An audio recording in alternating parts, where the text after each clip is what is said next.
Sometimes what we do not merit the criteria within which we will receive acceptance by the general public. It's all because the challenges that confront us will override our commitment, so that I can confidently, but I mustn't send the patient away when I know that his or her life is in danger. Revelations by the chairman of NGOs in Health, Dr. Gabriel Benaku, reveals that at least 50 cases of alleged medical negligence are recorded every year across the country as a result, leaving a dent on the practitioners of the field. But the president of Ghana Registered Nurses and Midwives Association, Dr. Kweku Asante Krobia, says that it is not to say that health practitioners are heartless, but sometimes the non-availability of logistics and requisite tools have on several occasions rendered caregivers in a helpless situation. Because we know that nurses, midwives and doctors have the onerous responsibility of caring for the individual, no matter the situation, no matter color, creed, social status, whatever. And so if we record incidents of this nature like professional incompetence, negligence and misconduct, it is very worrying, and we shouldn't take that lightly at all. He further explained that it is true that the unemployment situation is giving options for people who are not cared to be part of the profession to find themselves there. I must also say that this occurrence, the incidents of I don't care, related to our job, is the biggest problem we have. But you also say that that is to represent what we are there for, or what we are with. It's wholly not the truth or the case. He denied assertions that the incident is a regular occurrence, but cautioned practitioners to put their patients ahead of anything. The National Identification Authority, NIA, has commenced the registration of the legislature and the over 500 members of staff in Parliament for their national identification cards. The minority, however, maintained their position not to participate in the exercise. Though an area was set up in the House to register lawmakers, no MP turned up for the exercise. Many suspect the absence of MPs is because they do not sit on Mondays. The minority members have already announced they will boycott the exercise. The Chief Executive Officer of the NIA is, however, expected to brief Parliament on the rollout plan tomorrow, that's Tuesday. Some members of the minority who passed by maintain their stance not to take part in the registration exercise. We all love to have Ghana ID. No doubt about it. Whether it is the MPP, it is the NDC, it is the CPP, everybody wants to be proud of Ghana. So, and also, why do we need the Ghana ID? Why do we need the Ghana card? We want to know the total number of Ghanaians. We want to have data on Ghanaians. And it is another way in the future that we can use it to correct all this menace, social menace and corruption. With this data, if it goes through and we work it properly, even thieves and other things and pedophiles can be located. And I believe that the constituents sent me here to represent them, to voice, to advocate for them, and therefore, I will go there with my voter ID to register.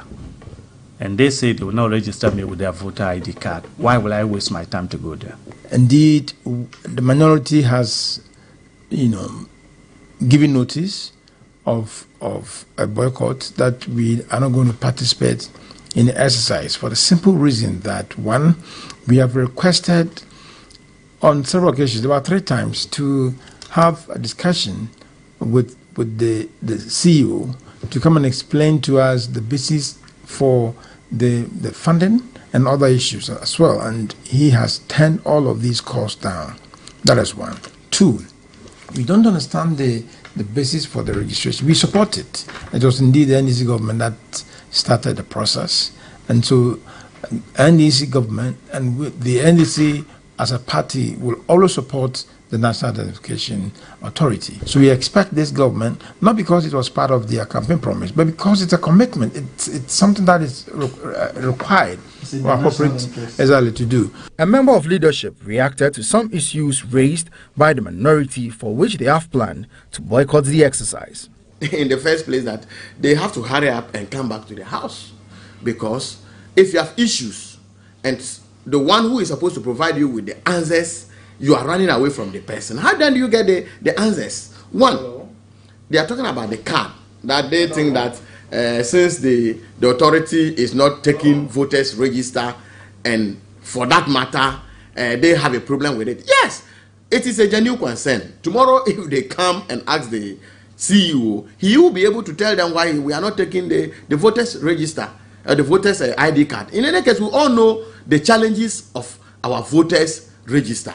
We all know that foreigners have infiltrated into this voters register. We all hear electoral commissioners themselves admitting that minors are on this particular register. The National Democratic Congress minority in Parliament had earlier declared a boycott of the registration exercise. A statement issued by the caucus leader, Haruna Idrisu, said they are unable to take part in the process due to several challenges, including the limitation of the registration to only persons with birth certificates and passports.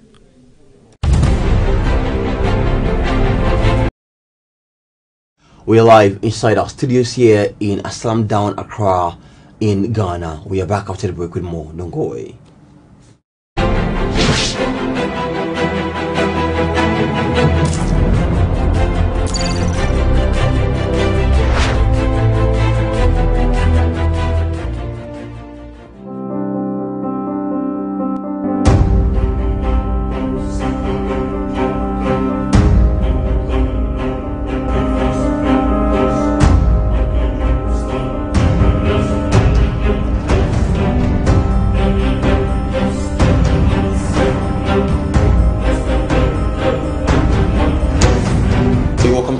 I am Bright Nana Kosi Amaning. Fighting climate change in particular, both in Africa and in Europe, we are interdependent. Our intake of refugees has been going up in recent years. Today's markets and today's life is no more a question of common sense. It's a question of knowledge, understanding. We have task forces that patrol the markets, the communities, and to ensure that certain fires do not occur.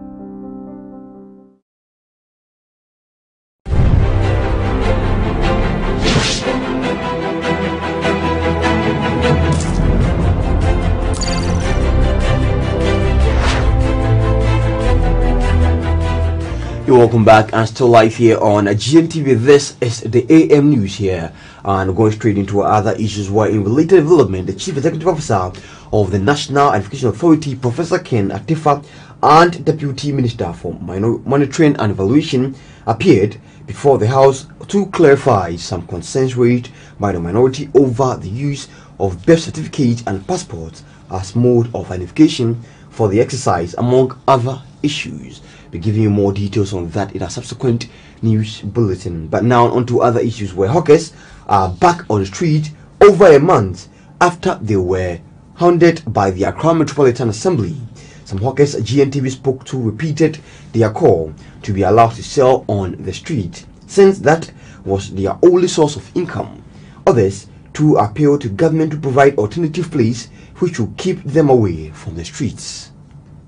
There have been numerous promises from the Accra Metropolitan Assembly to clear the streets of the capital of hawkers, as the policy of decongestion was well on track. But that does not appear to be the case. The news team toured the Central Business District of Accra and can report the hawkers are back in full swing, but this time with a different strategy. These hawkers, who do not only contribute to the heavy traffic jams, also make it difficult for pedestrians to freely move about.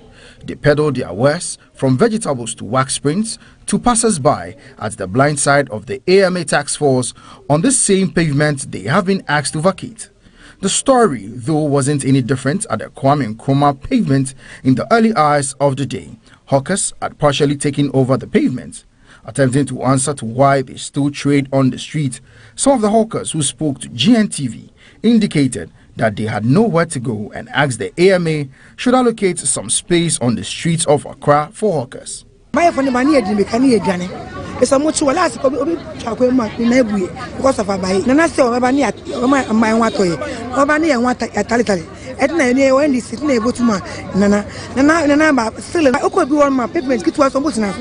if you have no more from here to here, po yepe. It's the Kitankola. It's the Kitankola 5. But we have vast. I will go vast. I just tell me so next in training. It's a man to make me go back. So when I'm at tournament, Shenwalano. Musa Hanina, your payments. It's in my international. But the same payment, you know, you have to tell Manco for baby, no multitudes. But about the time is to pay. No more ba ye discussion from momu ye yes sir ye omu we ni pay na ayan for ya da no mu target ya pass wa cho sa ye padu cho send that any payment on my entire wall no abai ni ti ye tua nyama no say si my entire payment na adia no su a ye nto. The AMA has come under severe criticisms relating to the manner in which its task force members operate. Among the criticisms is the alleged extortion of money from hawkers arrested for selling on the streets. Denying reports of extortion by members of the task force, these hawkers rather complain of the harassments by the Assembly's guards, forcing them to move away from the streets.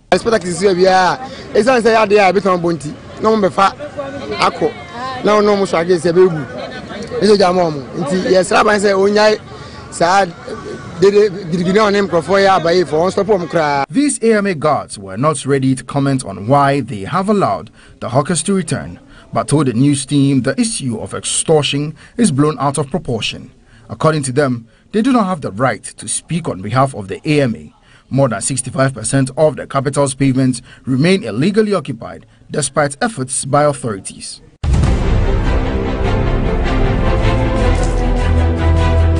And so these street hawkers keep coming back over and over and over again anytime they are being haunted by the assemblies. And so what measures are we putting in place to make sure that they don't come back again if we are being asked to live there? Are we giving them a new place or what?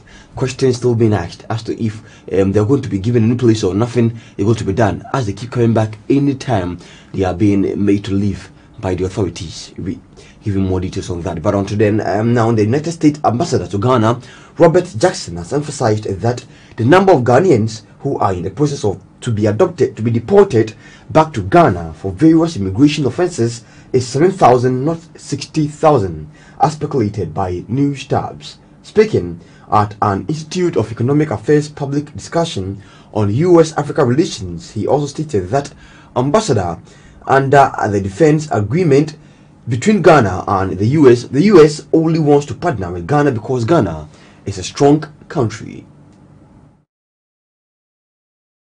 It will be recalled that on March 14, 2018, 86 Ghanaians were deported from the United States of America to Ghana.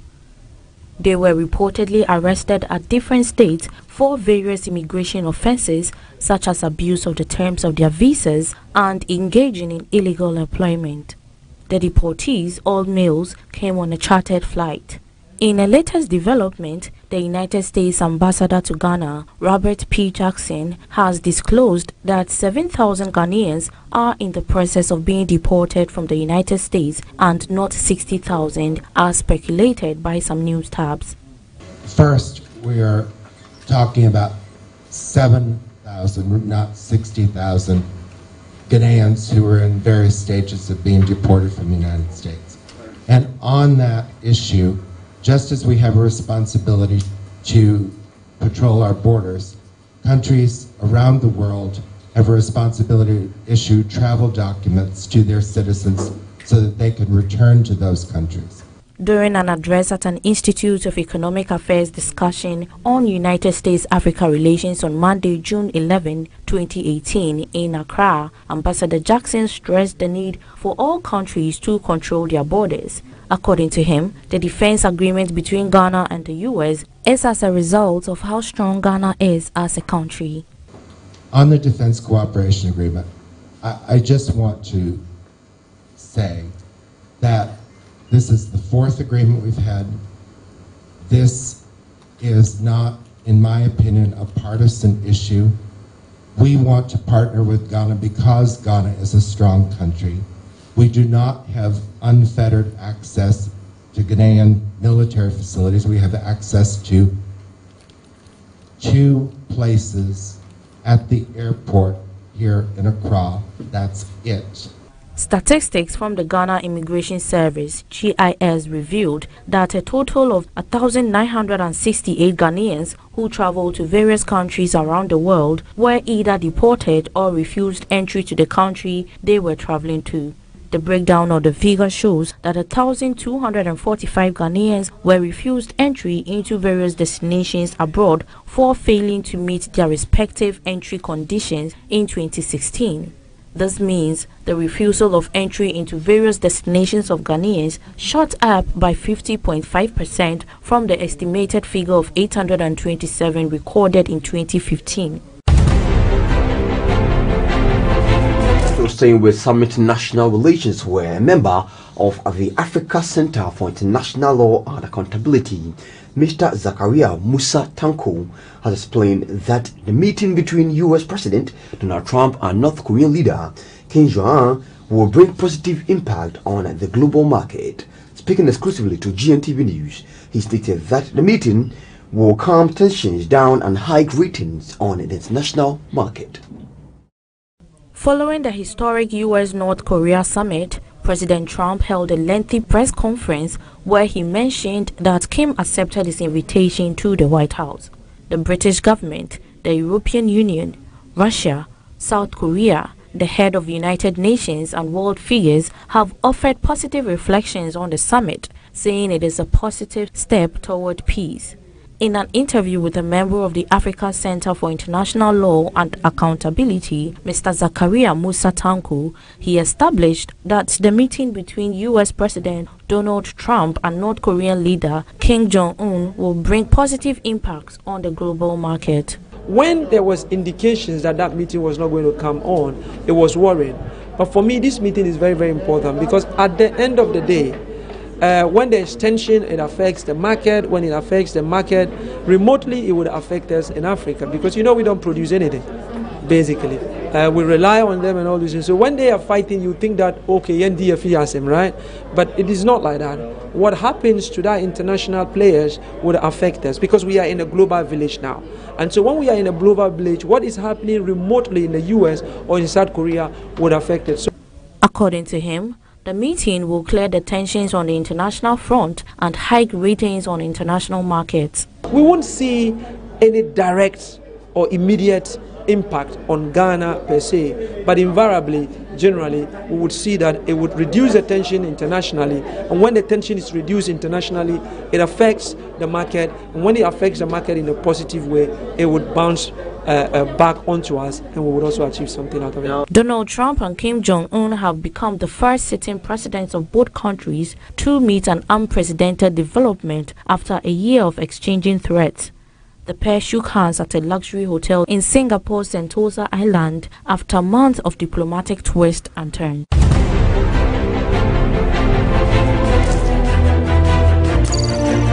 And that was history made by U.S. President Donald Trump and North Korean leader Kim Jong-un meeting for the first time in history as first sitting leaders of these two nations to have met. Now that is interesting. We'll give you more details on that. But until then, we'll take a very quick turn. We are back with more stories on the international front. Please stay with us.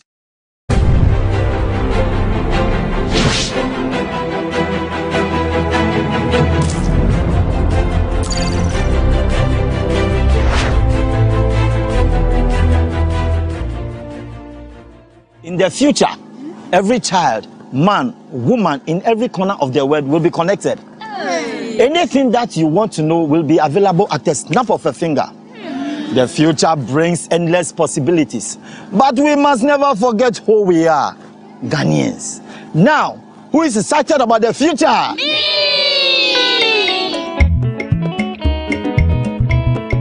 The future is here. Experience the all-new GN Electronics Smart TV.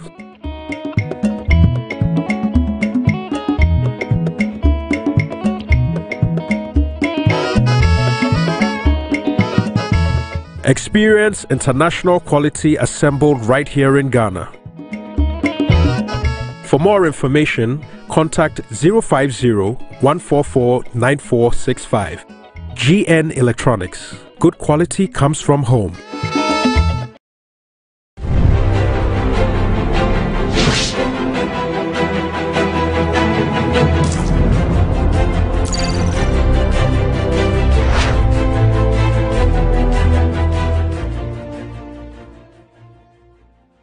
You're welcome back. I'll now take a look on the international front.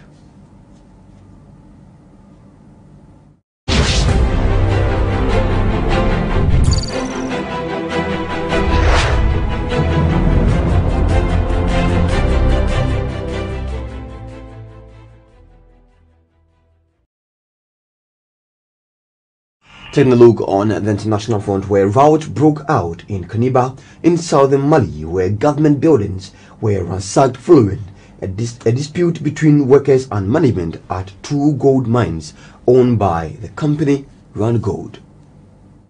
A statement from the local authorities said that the rioters attacked a government official's office and home and burnt voter identification cards that were to be used in next month's presidential election. Last month, workers went on strike at Lolo and Gonkoto mines over bonus payments, but the dispute appeared to have been resolved within a day. It is not yet clear what sparked Monday's violence.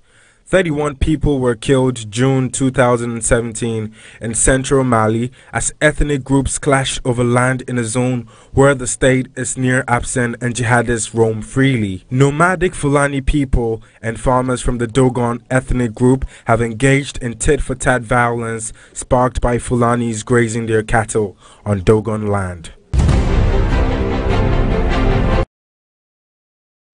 US President Donald Trump says his historic talks with the North Korean leader Kim Jong-un that ended in a joint agreement were tremendous. The signed document includes a pledge from Mr. Kim to rid the Korean peninsula of nuclear weapons.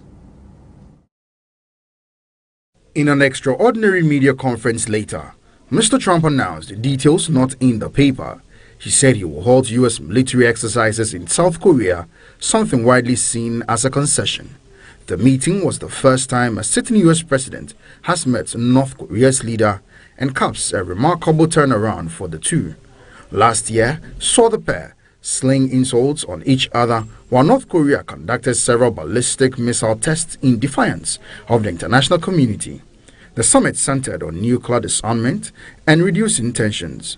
The agreement said the two countries will cooperate towards new relations, while the U.S. will provide security guarantees to North Korea.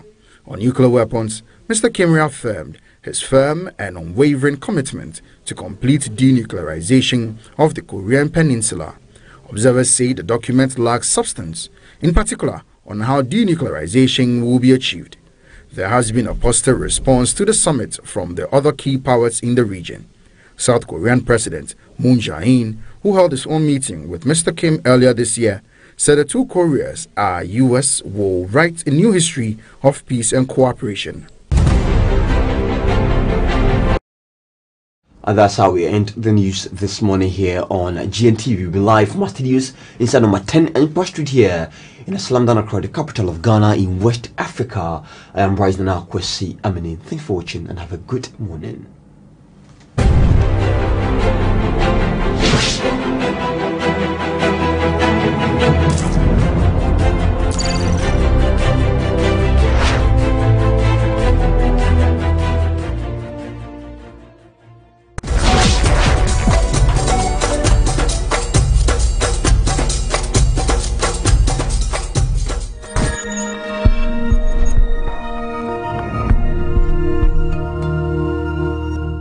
Hello and welcome to Pay Global app. Pay Global allows you to send and receive money into your mobile wallet instantly from around the world. It makes money transfer easy, affordable, smooth, and convenient for agents and users. Roaming services are also available globally.